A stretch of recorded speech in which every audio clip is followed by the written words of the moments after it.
Et cette équation, la voilà. CO2 égale pop fois pipe sur pipe fois CO2 sur E.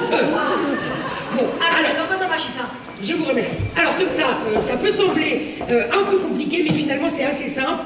Et on va voir ensemble comment Yoshikaya, il en arrive à cette solution. Alors, nous, qu'est-ce qu'on veut calculer? On veut calculer les émissions de CO2 au niveau mondial. Donc on va noter tout simplement CO2. Et Yoshikaya, il fait un constat assez simple, mais finalement implacable, c'est que CO2 égale CO2. Ça, c'est incontestable. Et ça, c'est toujours juste. Et c'est toujours juste. Et puis à partir de là, on va appliquer quelques petites règles mathématiques élémentaires.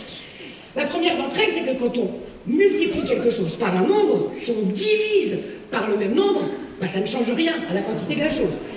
Exemple, CO2 égale CO2 multiplié par, je sais pas moi, 3 par exemple, je multiplie par 3, je divise par 3, CO2 égale CO2 fois 3. Sur 3, ça veut dire quoi? CO2 égale CO2 fois 1. Ça ne change rien, on est bon.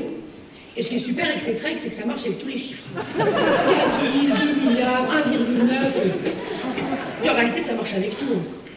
Par exemple, je ne sais pas, moi, on peut très bien dire CO2 égale CO2 fois ma paire de chaussures.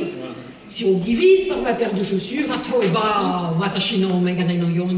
Mais oui, tout à fait, Yoshi, on peut très bien multiplier par la paire de lunettes de Yoshi. Si on divise par la paire de lunettes de Yoshi, on est bon. Il faut que ce soit le même objet en haut et en bas, quoi. Bah oui, mais ça c'est évident, parce que si on multiplie par mes chaussures et qu'on divise par ses lunettes, bah on n'est pas bon.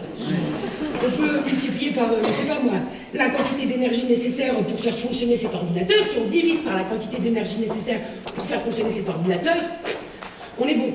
On peut aussi multiplier par le nombre de spectateurs et de spectatrices qu'il y a dans cette salle ce soir. Si on divise par le nombre de spectateurs et de spectatrices qu'il y a dans cette salle ce soir, on est bon.